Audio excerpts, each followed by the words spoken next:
नमस्कार दोस्तों, GPS online classes में आप सभी का स्वागत। आज हम पढ़ रहे हैं आरबीसी बोर्ड का थर्ड टॉपिक मैट्रिक्स, जिसके कुछ वीडियो पिछले दिन हमने अपलोड कर दिए थे और जिसके परिभाषा, एग्जाम्पल और कुछ क्वेश्चन कर चुके हैं। तो आज हम इसका छठा क्वेश्चन देखते हैं। एक 2x3 क्रम का अवयव a बराबर aij ज्ञात कीजिए, जिसके लिए अवयव aij बराबर होगा 1/2 मापांक 2i माइनस 3j है।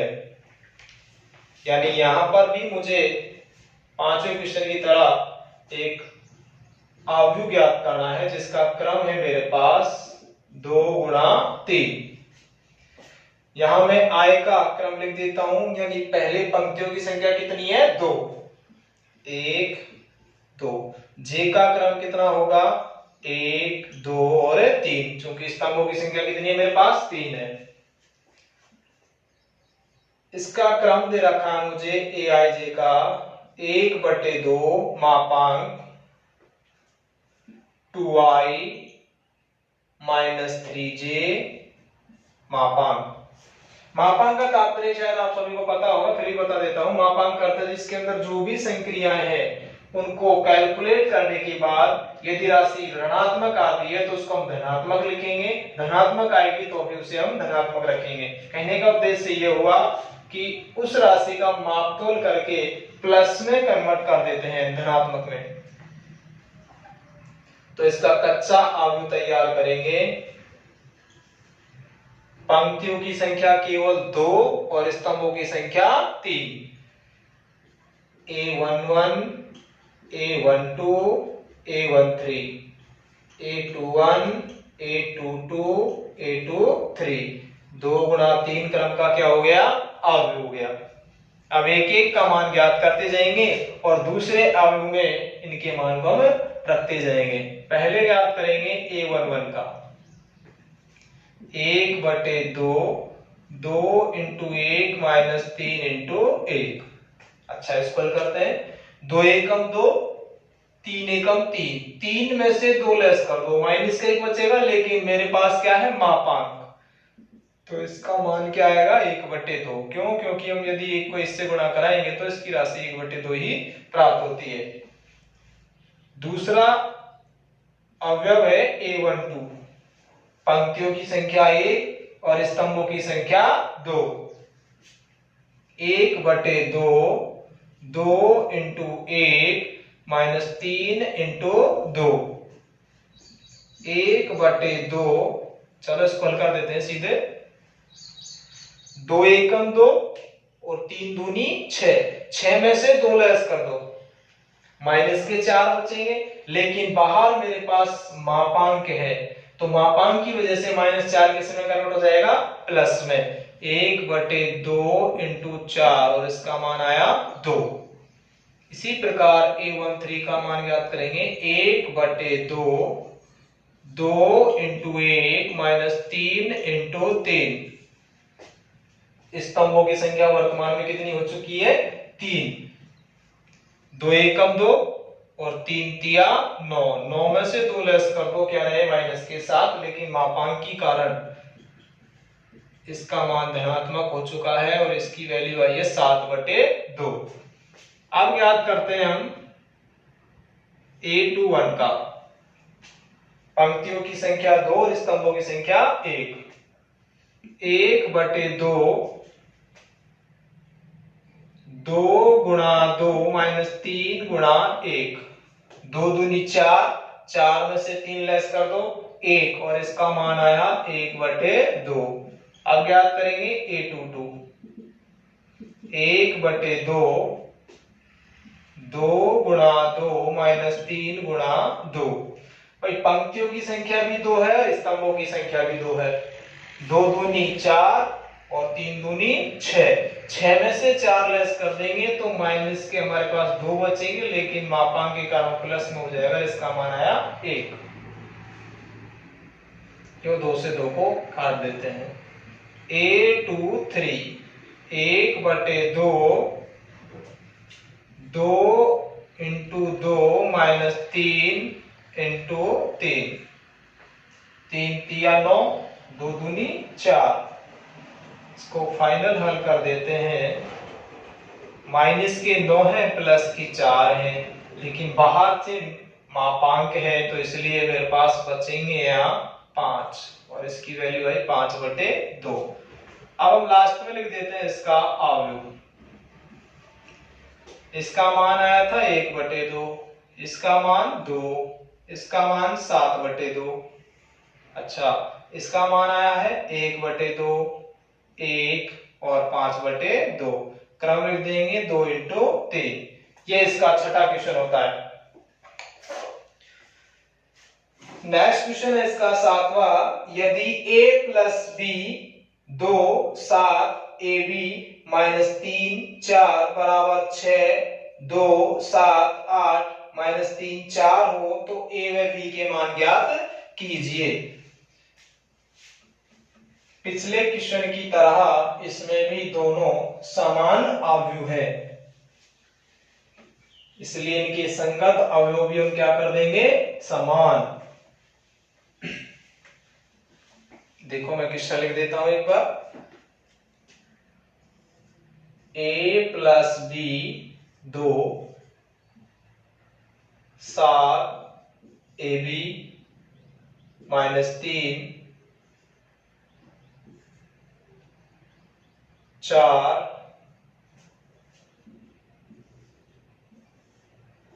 ये दे रखा है 6 2 7 8 माइनस 3 4। इसका क्रम है मेरे पास 3 गुणा 2, क्योंकि यहां मेरे पास 3 पंक्ति है, और इसका क्रम भी है 3 गुणा 2।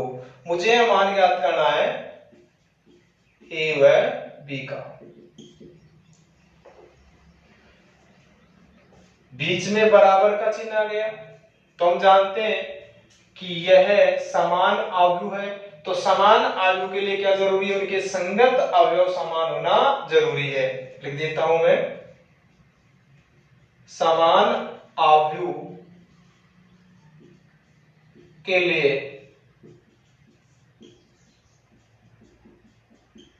संगत अवयव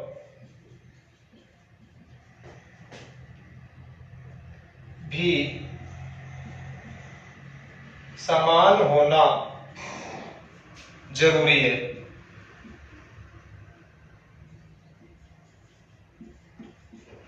समान अवयव के लिए संगत अवयव भी समान होना जरूरी है।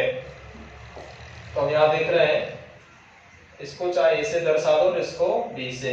ये पहला पंक्ति पहला स्तंभ का अवयव, ये भी पहली पंक्ति है पहले स्तंभ का अवयव। तो यहां लिखेंगे a प्लस बी बराबर हो गया 6, ये समीकरण 1। इसी प्रकार एक राशि है मेरे पास a b बराबर 8, ये समीकरण हो गई 2। अब इस समीकरण को डायरेक्ट विलोपन विधि से हल नहीं कर सकते, या तो a का मान यहां रखें या फिर a का या b का मान इसमें यहां रखें। तो इनको हल कर लेते हैं।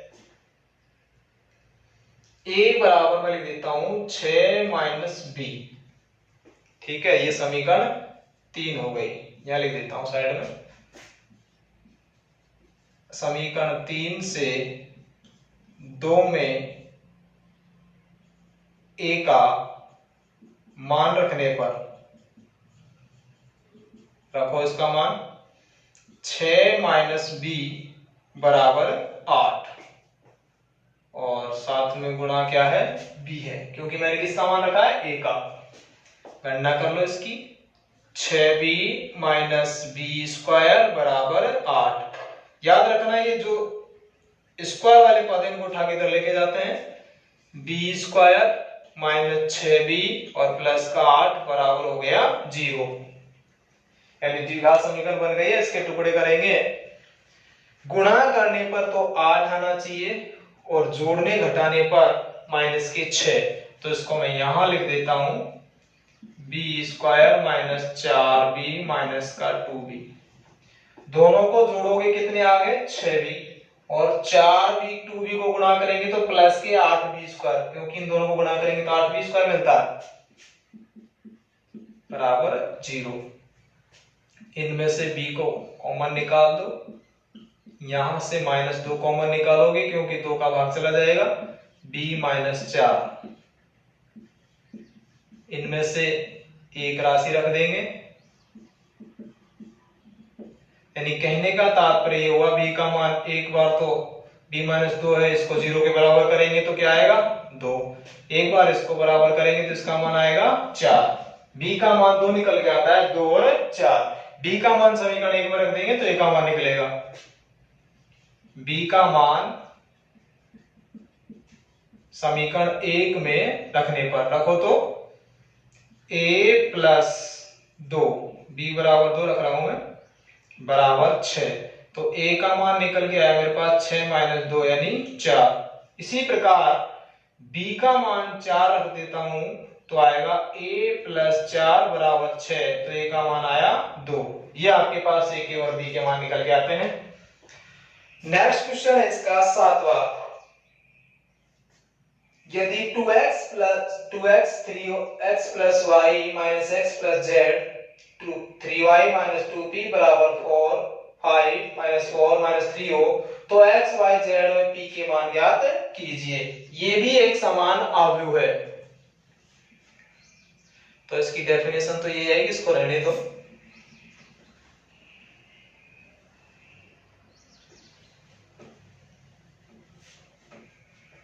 ये राशि मेरे पास, ये 7वां क्वेश्चन हो गया आपका कंप्लीट। 8वां नोट कर देते हैं, 3.1 का 8वां क्वेश्चन। 2x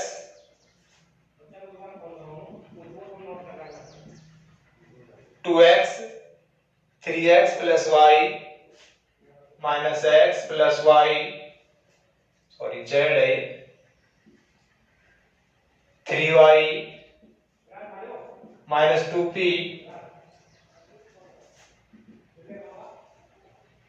4 5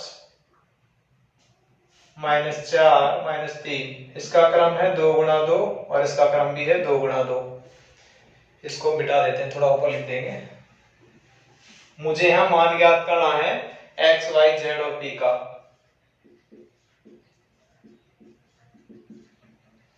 बीच में बराबर का चिन्ह आ गया, इसको ऐसे दर्शा देते हैं, इसको b से। बराबर का चिन्ह आ गया तो इनके संगत अवयव भी कैसे होने चाहिए, बराबर। तो लिख देता हूं मैं, समान अवयव के लिए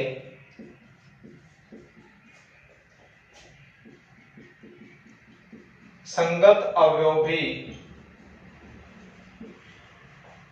समान होना जरूरी है।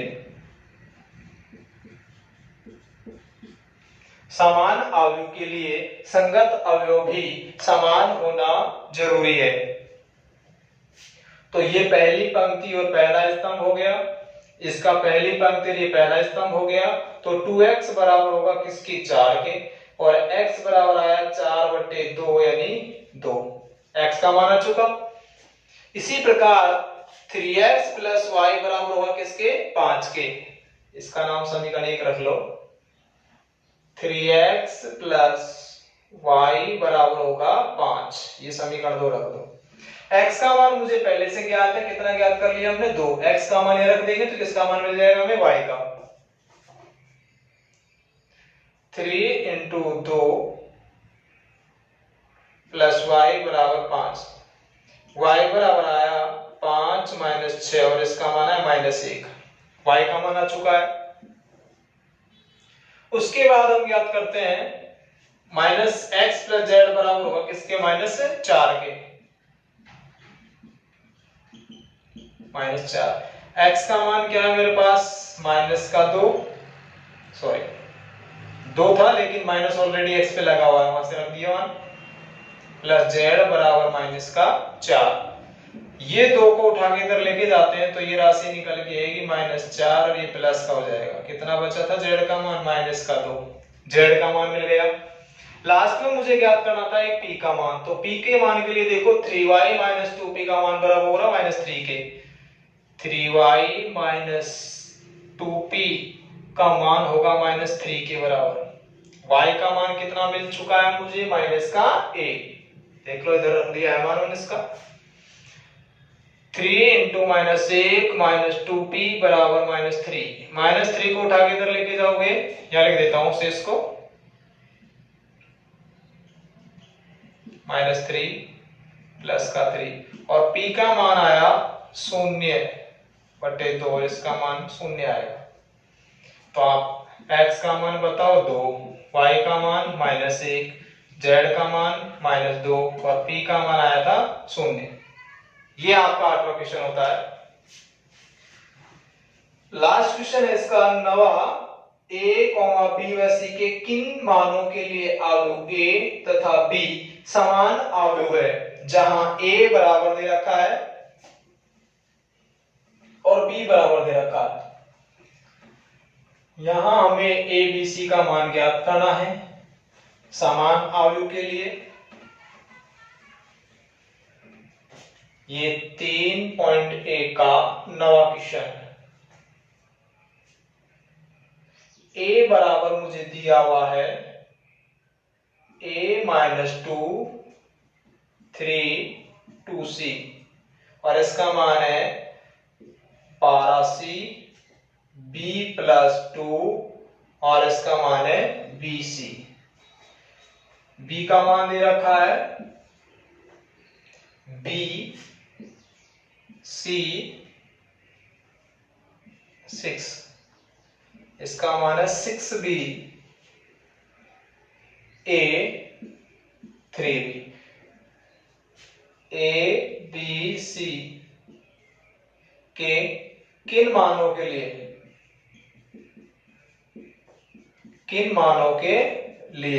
a बराबर b होगा, यानी a और b समान अवयव के लिए क्या जरूरी है, समान अवयव के लिए उनके संगत अवयव भी समान होना जरूरी है। वो लाइन लिखेंगे, समान अवयव के लिए संगत अवयव भी समान होना जरूरी है। समान अवयव के लिए संगत अवयव भी समान होना जरूरी है। ये a का a11 हो गया, a12 हो गया, a13 हो गया, इसको a21, इसको a22, a23 बोल देते हैं। इसको b से दर्शा दिया, b11, b12, b13, b21, b22, b23। ठीक है। ए मैट्रिक्स की पहली पंक्ति के पहले स्तंभ का पहला अवयव है a-2, तो इसका पहला अवयव क्या है, b। दोनों को बराबर करेंगे तो न तो मेरे पास a का मान है न ही b का मान। लेकिन इसी प्रकार a12 में इसका मान 3 है और a12 में इसका मान क्या है, c। तो यहां से मैं किसका मान ज्ञात कर सकता हूं, c का। इसी प्रकार a-2 बराबर होगा b, ये समीकरण 1 नोट कर दो। 3 बराबर होगा किसके, c के, ये समीकरण 2 नोट कर दो। c का मान हम ज्ञात कर चुके हैं, 12c बराबर होगा 6b के। अब मुझे ज्ञात है c का मान 3 है, ये समीकरण 3 लिख देता हूं मैं। समीकरण 2 से c का मान 3 में रखने पर, रखो तो 12 × 3 6b, यहां लिख देता हूं बाकी मान को। b बराबर आया 12 × 3 = 36 में 6 का भाग दे देंगे तो कितना आया इसका मान, 6। नीचे लिखो इसे, b का मान आ गया 6। उसके बाद अब यदि हम a-2 वाली समीकरण को हल करते हैं तो किसका मान आ जाएगा, a का। तो abc का ही तो मान ज्ञात करना था, उधर से ज्ञात कर लेंगे। समीकरण 1 से a-2 बराबर 6, b का मान 6 मिल चुका है, तो a बराबर आया 6 + 2 और ये आया आपके पास 8। यहां लिख देता हूं, a का मान आया था मेरे पास 8, बी का मान आया हमारे पास 6 और सी का मान आया हमारे पास 3, यानी ए के 8, बी के 6 और सी के 3 होने पर अवयव ए और अवयव बी दोनों समान अवयव बन जाते हैं। इस प्रकार 3.2 के समस्त सवाल कंप्लीट होते हैं। यदि दोस्तों ये वीडियो आपको पसंद आया हो तो हमारे चैनल को सब्सक्राइब करना ना भूलें और बेल आइकन के बटन को जरूर दबाएं। धन्यवाद। नेक्स्ट वीडियो आगे बढ़ेंगे।